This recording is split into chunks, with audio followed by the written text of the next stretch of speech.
भगतसिंग युवक मंडळ, पाटील गल्ली, बेळगाव आपल्यासमोर सहर्ष आणि सविनय सादर करीत आहोत छत्रपती शिवाजी महाराजांची पन्हाळ्यावरून सुटका. सुराज्याचं स्वराज्य व्हावं ही तो श्रींची इच्छा. जिजाऊंनी पाहिलेलं स्वराज्याचं स्वप्न छत्रपती शिवाजी महाराजांनी अंमलात आणलं. स्वराज्याची स्थापना करत असताना महाराजांना ठाऊक होतं की स्वराज्यातील प्रत्येक मोहीम खूप वेदनादायक असेल, बलिदान करावे लागतील, पण येणारी पिढी यातून समाधानी राहील. याच वेदनांची झळ आपल्या स्वराज्यातील आया बहिणी आणि पत्नींनी सोसली आहे. प्रत्येक मावळ्यासोबत उभा राहिलेली स्त्री आणि तिचा त्याग हा प्रत्यक्ष जाऊन लढणाऱ्या मावळ्याच्या बरोबरीचा आहे. तर पाहूयात पन्हाळ्यावर जाण्याआधी बाजीप्रभू देशपांडे, शिवा काशीद आणि रायाजी यांचे आपल्या पत्नीशी केलेले संभाषण.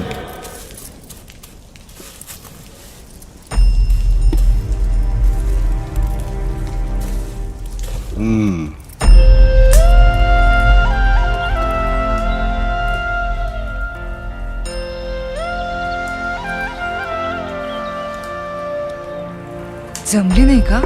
नाही नाही, चांगली झाली आहे की. हो ना, अजून एक वाढते. हा.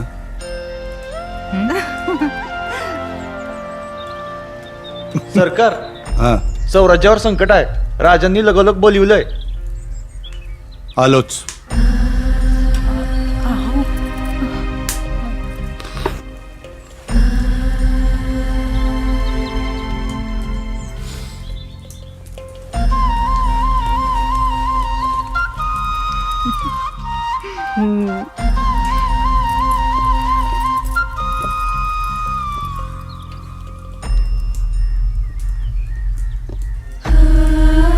थोरल्याबाई, काय झालं?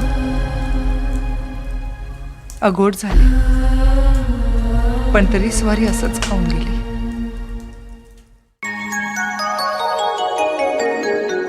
अगं आवर लवकर, येळ होते गडावर जायला. हो, अहो गडावर जाऊन सनी बासिंग बांधायचं हाय काय? अगं निवांतपणा नाही तुम्हासनी, सदा कदा घाई. अगं शिवाजी महाराजांच्या मावळ्यासनी कसला आलाय निवांतपणा? वेळ प्रसंगी हातावर भाकरी घेऊन पळत पळत खावी लागते आम्हाला. नुसतीच जाय करू नका, मर्दुमकी गाजवा. ए मर्दुमकीचं दुसरं नाव शिवा काशीद आहे आणि मी काशीदाची अवलाद.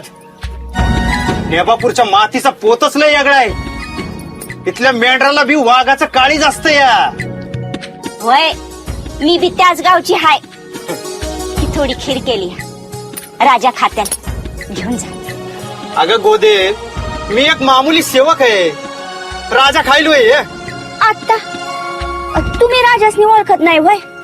सारखं सावलीसारखं त्यांच्या माग माग असता.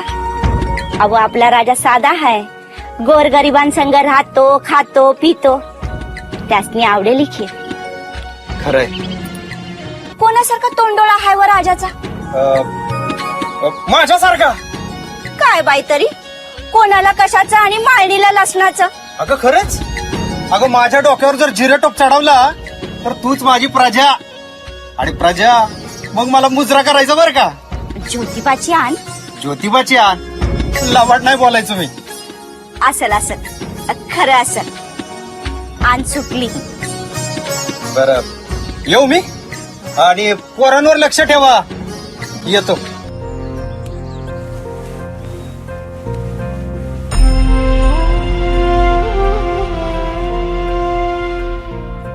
इथं हाय सवय तुम्ही. अहो असं काय, ते तुमच्या हातात पूजेची थाळी. आता काय करणार? अस्तुरी ववाळायची वेळी नाहीशी झाली तर दादल्याला ववाळायला कोण? म्हणून दादला शोधित फिरतो अस्तुरीला. आता ववाळायचं नाही का? बघा बरं, चाललो मी. चालू नाही, येतो म्हणावं. तुम्ही तर असं बोलताय की मी येणारच नाही परत. काहीतरीच बोलता बघा तुम्ही. आता ववाळा, आणि असं रडून नाही, हसून. हसून ववाळत आणि यमराज आला तर त्याला बी सांगन, एकदा माया अस्तुरीचं हसणं बघू दे. मग ने कुठं न्यायचं तिकडं? असं काय ते? असं रडावं नाही, समजे खोळंबल्या. छान असा अन ववाळा.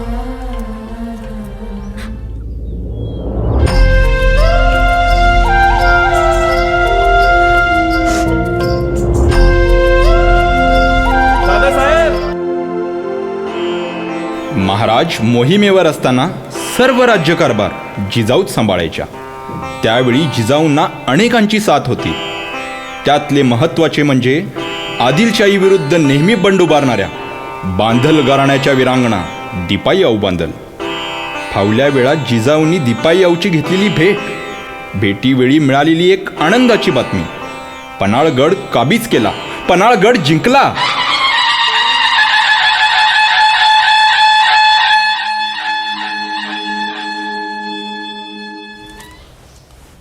वा दिपाई, तुमचे कौतिक करावे तेवढे थोडेच आहे. अफजल खानाच्या लढाईत तुम्ही जमाव जमवून केवढा मोठा पराक्रम गाजवलात त्याच्या कथा ऐकल्यात आम्ही. या बांगड्या बदल्या हातांना तुम्हीच बळ दिल्या आऊसाहेब. आंधी वाकडो वाण्या नजरनं हिव भरायचं. पर आता आम्ही मराठी बाया गनिमाचं वाकडं डोळच वर बाडून काढतो. भले शाबास. काय झालं सुनबाई? जी हुजरातीचा मेना दिसला बाहेर. सोयराबाई आले ती म्हणून मागं फिरले. सोयरा साहेब जी आगीने एक खुशखबर घेऊन आलाय. त्याला म्हटलं आऊसाहेबांना जानावळीला जाऊन सांगूया. चल आगिन्या. मुजरा अवसाब, आपण पन्हाळा जितला अवसाब. जगदंबेची कृपा.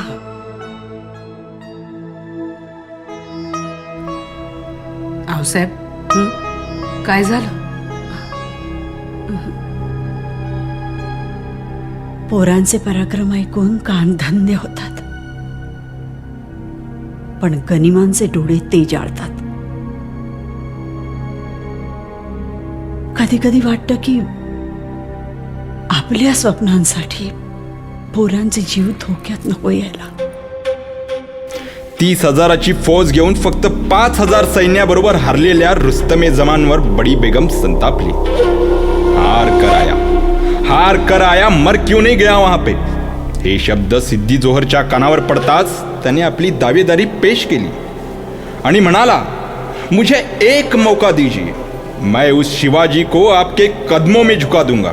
हतबळ झालेली बडी बेगम, जिच्याकडे दुसरा उपाय नव्हता, तिने कट कारस्थान रचलं. शिवाजी से निपटने के लिए सिद्दी जौहर को भेजा जाए तो? गुस्ताखी माफ हो, लेकिन आप ही ने उन्हें भरे दरबार जलील किया था. और हम ही उसे ये मुहिम देना चाहते हैं. अफजल खां के बाद उस जैसा सूरमा सिर्फ जौहर है. शक तो हमें आज भी है उस पर हम सजा देंगे तो सल्तनत में बगावत होगी और फायदा हमेशा सल्तनत का ही होना चाहिए. अगर जौहर जीत गया तो जीत अपनी, और हार गया तो शिवाजी के हाथों मारा जाएगा. दोनों सूरतों में फायदा सल्तनत का.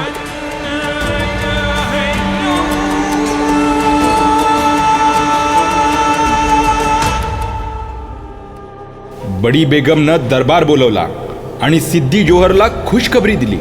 त्याला म्हणाली, शिवाजीला नेस्तनाबूत कर, आणि त्यास नवीन खिताबाने नवाजलं. सरदार सिद्दी जोहर, आपके लिए खुशखबर है. बड़ी बेगम साहिबा और जहांपनाह ने आप पर मेहर नजर करने का फैसला किया है. मेहरबानी बड़ी बेगम साहिबा, मेहरबानी हुजूर.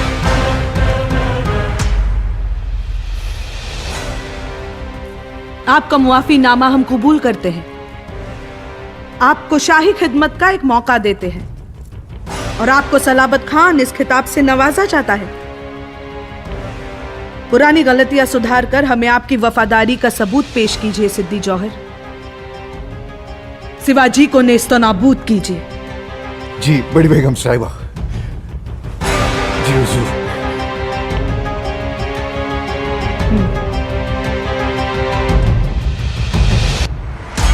आइए सरदार, खिलत कबूल कीजिए.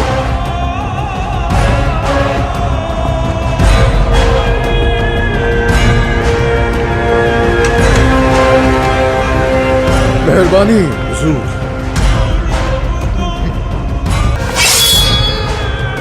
हसू हसू हसू।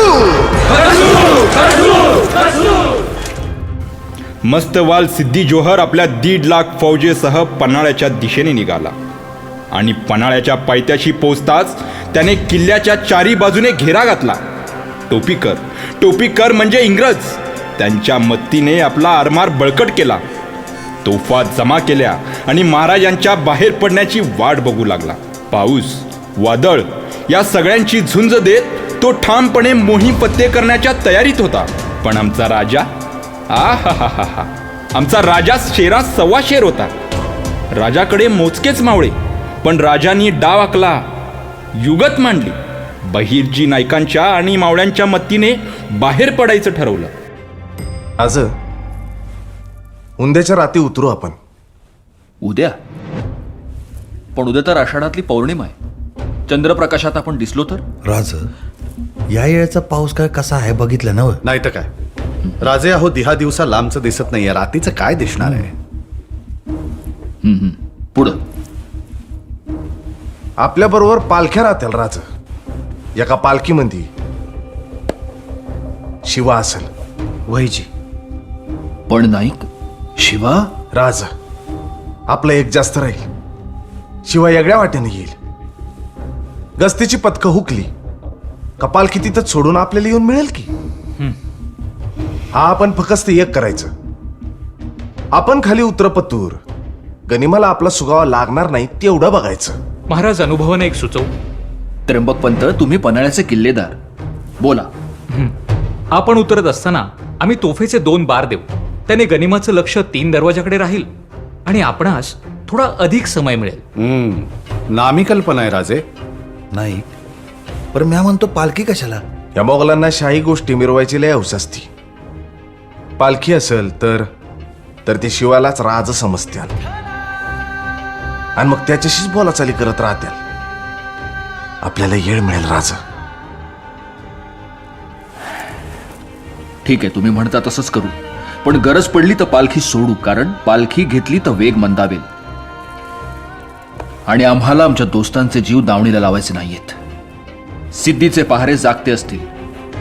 प्रसंग पडलाच तर आपल्यातल्या एकेकाला 100 जणांची झुंज द्यावी लागेल. काळजीच करू नका राजे, बांदलांची सेना आहे तुमच्या बरोबर.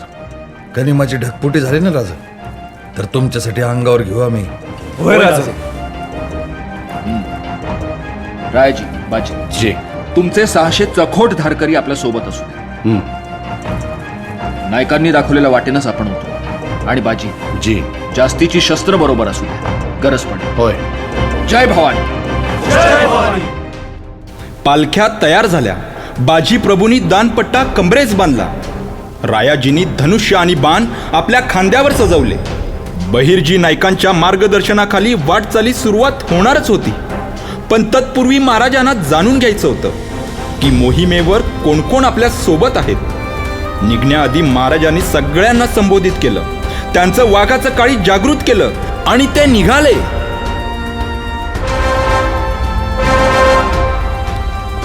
या राजे.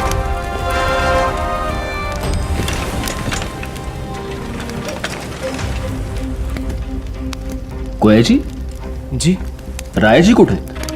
राजा, ते वाटेवर आहेत उतरायच्या. मग आज कोण कोण आहे आमच्या सभेत? राज, हिरडस मावळातलं 600 मावळं आहेत आपल्या बरोबर. हे आहेत आमचं बांदलगडी, वाघोजी, शंकराजी, पिलाजीराव, यशवंतरावजी बांदल. राज, हुबा हिरडस मावळ गाजवणारे हे आहेत खाटपे, तुकोजी चोर, विचारे, गव्हाणे, चिकणे, फुटवड आणि साळुंके. ज्यांची तलवार काय बरची बी दुश्मनावर भारी पडती या, ते आहेत येबरची 72 दामगुडे.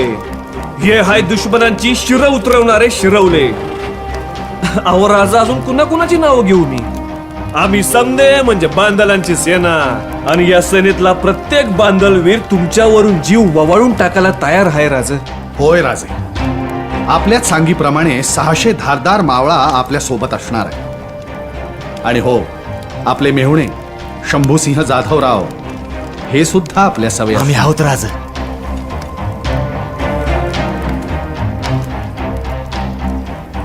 तयार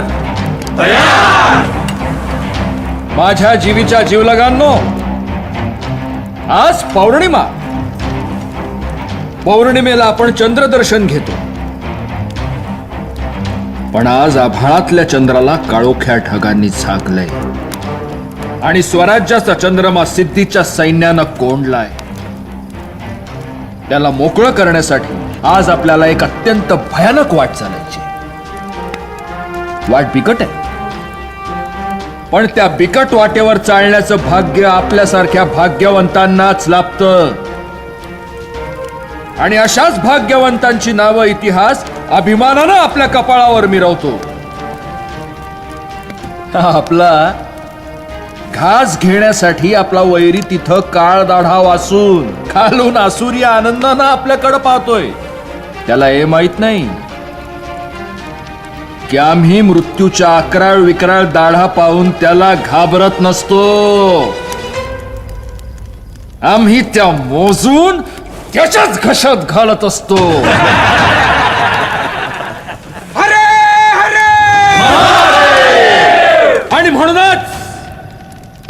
आणि म्हणूनच आम्हाला मराठे म्हणतात. माझ्या मानी मराठ्यांनो, चला चला आज सह्याद्रीच्या जंगलाच्या दाट ढगांमधून स्वराज्याच्या स्वर्गाची वाट शोधूया. चला चला आज आभाळातल्या चंद्राला आपल्या 600 समशेरींच्या 600 चंद्रकलांचं दर्शन आपण घडवूया. हर हर हर हर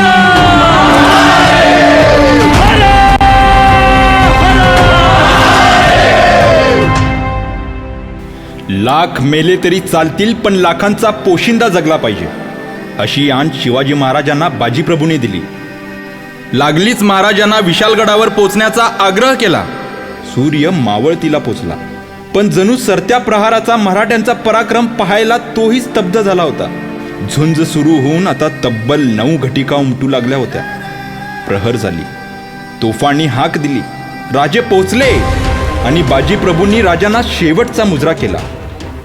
बाजीप्रभू, शिवाकाशीद, रायाजी बांधल आणि बांधल सेनेतले 300 वीर तब्बल 12 घटिका घोडकिंडीत झुंजले.